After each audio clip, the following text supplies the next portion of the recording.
So இந்த வாரமும் நேயர் ஒருத்தர் கேட்டிருக்காரு சார் வந்து ஷேர் எக்ஸ்சேஞ்ச் பத்தி கேட்டிருக்காரு. அது மட்டும் இல்லாம முதலீடு வந்து எந்த மாதிரி விஷயங்கள்ல செய்யலாம்? எந்த மாதிரி தொழில்ல வந்து முதலீடு பண்ணலாம்? அப்படின்றதையும் கேள்வியா கேட்டிருக்காரு சார். சொல்றாரு. இந்த ஷேர் மார்க்கெட் வந்து பரவாயில்ல. இப்போ வந்து மார்க்கெட் குறைச்சிருக்காங்க. அமெரிக்கன் மார்க்கெட் அடிபட்டதால மிகப்பெரிய ஒரு இது நடந்திருக்கு. இந்த இதில் பார்த்தீங்கன்னா ஷேர் பயங்கரமாக விழுந்து கிட்டத்தட்ட ஒரு 15,00,000 கோடிக்கு வந்து ஒரு ஷேர் வந்து ரொம்ப இதுவாக பிரச்சனையாக இருக்குது. ஆனால் அந்த மாதிரி நிலைமைகள் நமக்கு ஏற்பட்டிருக்கு.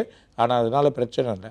இப்போ வர காலங்கள் இந்த 16ஆம் தேதியிலேருந்து 24 வரைக்கும் நல்ல ஷேர்ஸ் வந்து ஏறக்கொண்டே இருக்குது. ஆனால் அதே நேரத்தில் 26ஆம் தேதியிலேருந்து செப்டம்பர் 3ஆம் தேதி வரைக்கும் ஷேரில் ரொம்ப கவனமாக இருங்க. மற்றபடி இப்போது 16ஆம் தேதியிலேருந்து ஏற ஆரம்பிச்சிடும். அதுக்கான வழிமுறைகள் கிடச்சிரும். அது இல்லாமல் வெளிநாட்டு சந்தைகள் வந்து ரொம்ப இதுவாக இருக்கிறதுனால கேர்ஃபுல்லாக இருக்கணும். எந்த நேரத்தில் வந்து விழுன்னு சொல்ல முடியாது. ஆனால் ஷேரில் ஃப்யூச்சர் இருக்குது. ஃப்யூச்சர் பயப்படாமல் வாங்கி வைக்கலாம்.